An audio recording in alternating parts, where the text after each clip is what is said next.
O seguinte vai conversar hoje com Moacir Costa de Araújo Lima, escritor. Esse é o 17º livro que ele está lançando agora na Feira do Livro de Porto Alegre. Para começar a nossa conversa, o que é física quântica? A física quântica, se nós fôssemos definir em poucas palavras, ela é uma física de possibilidades. Aí existe uma grande mudança entre o paradigma antigo, o mecanicismo, e a física quântica. Pela teoria mecanicista, tudo já estava pré-determinado. Desde aquela grande explosão inicial, que foi o Big Bang, tudo está determinado e nós somos meros observadores, sem qualquer... O destino está traçado. Perfeitamente. Isso gerou no terreno da filosofia a ideia do destino fixo. E nós seríamos meros observadores, sem qualquer possibilidade de intervenção. A física quântica substitui certezas por possibilidades. Ao falar em possibilidades, ela diz que nós temos escolhas. E, ao invés do antigo determinismo, consagra o livre-arbítrio. Então, é uma física de possibilidades que investiga e comprova cada vez mais a influência da consciência do observador, principalmente no terreno dos fenômenos subatômicos. E isso implica no nosso dia a dia, através da possibilidade de escolhas, do livre-arbítrio. Perfeito, da possibilidade de escolhas. E há um detalhe que é muito interessante. Está se estudando hoje, é quase que em paralelo à ciência oficial, mas já com o apoio, pelo menos no terreno filosófico da ciência oficial, se nossa consciência influi sobre o comportamento de partículas, nós emitimos uma espécie de energia. E há físicos com ideias mais avançadas dizendo que nós somos emissores e receptores de energia, mas só recebemos nas frequências em que somos capazes de vibrar. Aí eles vão adiante e dizem que lá no terreno da física, a expectativa do fato cria o fato. Isso é um convite a antigas teorias esotéricas, rosacruzes, religiosas em geral, do bom pensamento, do pensamento positivo. Porque se eu sou um emissor e um receptor, se eu produzo boas frequências, a minha tendência é receber naquelas mesmas frequências. A quântica é um assunto hoje mais popularizado ou existe ainda muito tabu, muita ignorância a respeito? Ele é ao mesmo tempo popularizado e cheio de tabus. Na própria corrente dos cientistas que investigam hoje todos esses acontecimentos novos, essa dificuldade da mudança de paradigma, eu tenho dito que, na minha opinião, o paradigma é um nome pomposo do preconceito quando entra na ciência. Porque Einstein já dizia que é mais fácil desintegrar um átomo do que romper um paradigma, do que romper um preconceito.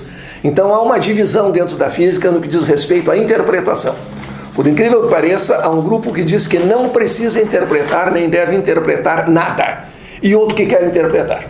Nesse grupo que quer interpretar, alguns têm uma inclinação para a espiritualidade, para a interpretação dentro da espiritualidade, e outros acreditam que não.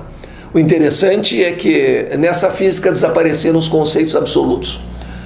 Antes, por exemplo, alguma coisa era considerada matéria ou energia.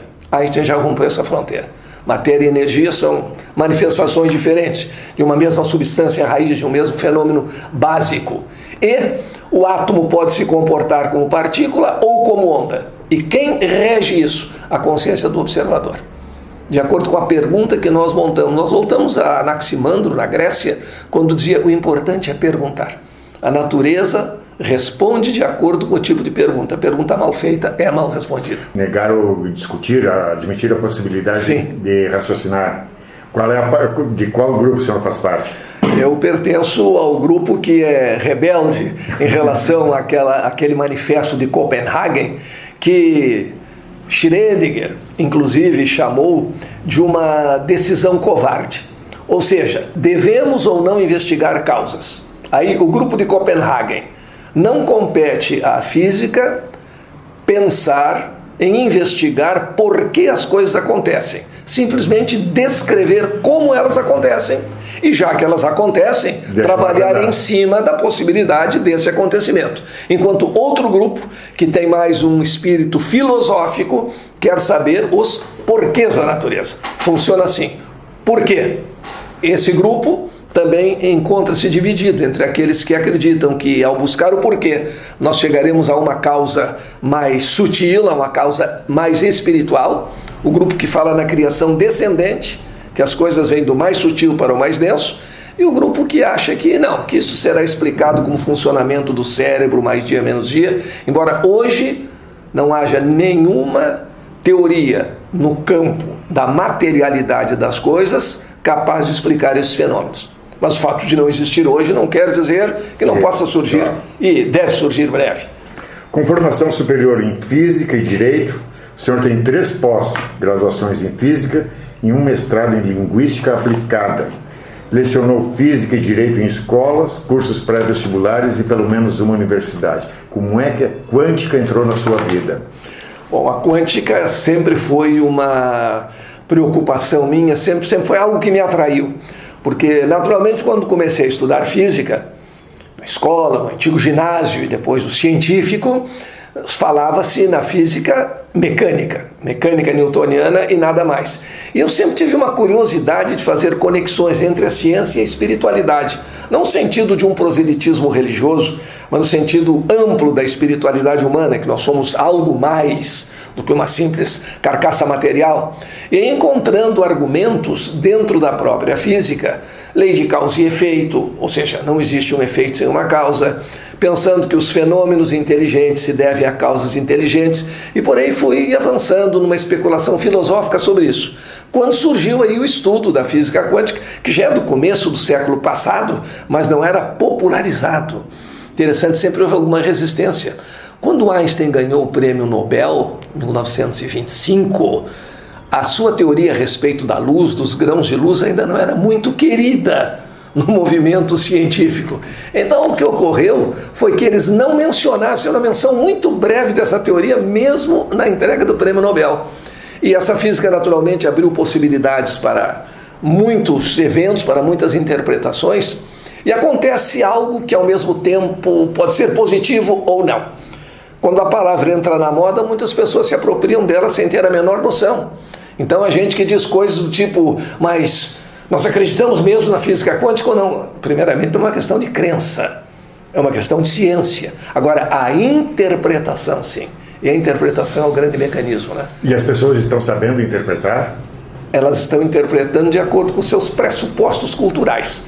A pessoa que tem uma formação dentro da espiritualidade vai buscar a interpretação mais para esse lado. E poucas pessoas, as outras para o lado material, e poucas pessoas conseguem ser exatamente neutras. A neutralidade é muito difícil, principalmente quando tangencia com assuntos que falam na nossa sobrevivência, que é de interesse de todos nós acreditar, pelo menos, que sobreviveremos, né? Sabe o leitor por que aquela garrafa de cerveja esquecida no congelador estoura? Sabe que esse fato é uma exceção que nos resulta extremamente benéfica? Este e outros assuntos o senhor aborda nesse livro. Fale mais sobre esse lançamento. Vamos abordando desde a física do dia a dia, aquilo que acontece na nossa casa, o porquê do cinto de segurança, com que velocidade eu me aproximo de um outro carro que viaja em sentido contrário quando eu tento uma ultrapassagem. Não é a minha velocidade, é a soma das duas. Porque quando nós assistimos competições de saltos ornamentais, por exemplo, o atleta, quando gira mais rápido, se encolhe todo, porque ele gira em torno do abdômen, e quando vai entrar na água para diminuir o giro, ele estende os braços. Por que no lançamento de dardo o ângulo ideal é de 45 graus? Assim vamos investigando coisas do nosso dia a dia. Chegamos à mecânica de Newton, e na mecânica de Newton algumas coisas que Newton não conseguiu explicar, como por exemplo a gravidade. Se o espaço era considerado fixo e também vazio, vem desde o pensamento grego. Os átomos são aquilo que existe. E entre um átomo e outro existe um vazio. Mas o vazio é um nada. E aí surge o problema filosófico. Como o nada pode servir de veículo para que algo se transporte? Newton não resolveu.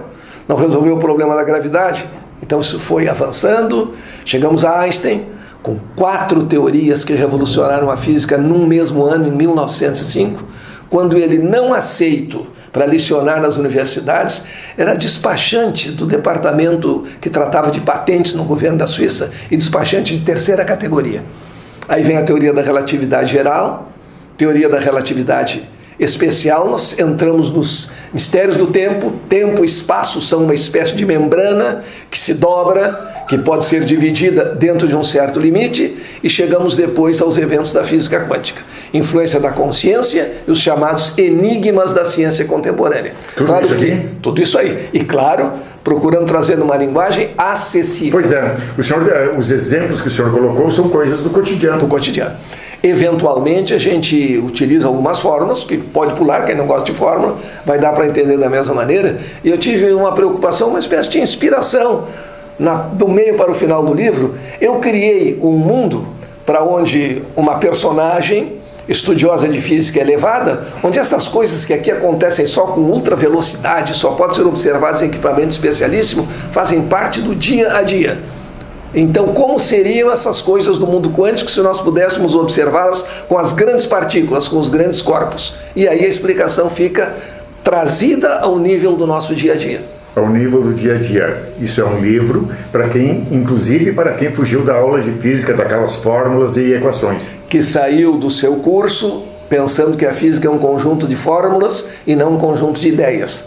Nós procuramos mostrar que é um conjunto de ideias que vai nortear a nossa vida, porque ela nos descreve o universo em que vivemos. E para bem viver no universo, eu tenho que conhecer as suas leis. O senhor tem mais 16 livros que versam sobre quais assuntos? Os livros, na sua maioria, versam sobre as conexões entre a ciência e a espiritualidade. Eu tenho 4 traduzidos para o espanhol e um que vai ser lançado agora, creio que no início do ano que vem, em Barcelona, e 2 que foram lançados em Portugal. Também existe um livro sobre amor e sobre perdão, que são muito importantes até do seu ponto de vista da ciência, das nossas vibrações e irradiações. Um livro sobre comunicação e um livro sobre família, totalizando esses 17.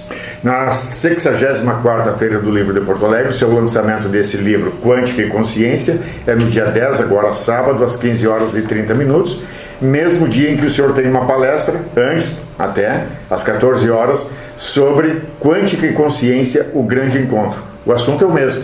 O assunto é exatamente tratar desse livro, nessa palestra que é com entrada franca, e depois da palestra, quem gostou vai lá para o pavilhão de autógrafo. E o que o senhor diz nessa palestra que leva as pessoas a pensar, a raciocinar um pouco mais sobre o tema? Nós vamos mostrar todo esse caminho que foi percorrido pela física, do mais denso para o mais sutil, partindo daquelas coisas que foram mistério por algum tempo e depois foram perfeitamente decodificadas, conhecidas. Falo do banho mais importante da história da humanidade, que é o banho de Arquimedes, quando ele descobriu, ao entrar numa banheira de imersão, os processos todos de flutuação, densidade, descobriu se a coroa do rei era de ouro mesmo, se tinha alguma mistura. Então esses eventos que nós às vezes não chegamos a notar, nós não observamos, nós passamos por ele e não observamos. O que Einstein dizia que a principal característica do cientista deve ser a mesma da criança, ser curioso, ser observador, perguntar por quê. Por isso ele não gostou quando acharam que não deveriam mais perguntar por quê. Então vamos desse dia a dia até os mistérios do tempo, até entendermos que quando olhamos para o céu à noite só vemos o passado, não vemos nada presente, porque o corpo mais próximo é a Lua. Mas a luz gasta cerca de meio segundo, um pouco mais de meio segundo para vir da Lua até aqui. Então eu não vejo a Lua agora, eu vejo a Lua a meio segundo. O Sol a 7 minutos e pouco, e as estrelas às vezes a milhares de anos. A quântica deveria fazer parte do currículo escolar? Sem dúvida. Eu acho, inclusive, que antes de nós lecionarmos só conteúdos científicos, nós deveríamos lecionar a filosofia das ciências, lecionar filosofia da física e depois ensinar a física propriamente dita. Por que não uma filosofia da biologia e depois a biologia propriamente dita? Porque antigamente se falava bastante, ainda se fala, em filosofia da ciência, em termos genéricos. Mas filosofia da ciência implica o conhecimento de toda a ciência do seu tempo. O último que conseguiu isso aí foi, sem dúvida, Immanuel Kant. Hoje é muito difícil nós conhecermos uma ciência por inteiro, quanto mais todas elas. Então essas noções de filosofia de como a ciência interpreta o universo, em que a ciência se baseia para dizer que isso é verdade, o que é uma verdade científica, o que é o paradigma, o que pode ser mudado ou não, isso daria muito mais segurança e mais gosto para o estudante. Em vez de começar ensinando fórmula de trigonometria, ensinar que houve um sujeito lá na Grécia Antiga que gravou uma estaca perpendicular ao solo num ponto, no outro mediu a distância, observou a sombra e descobriu a distância do Sol na Terra. Então há interesse nessas descobertas todas. Sucesso nesse seu novo livro. Muito obrigado.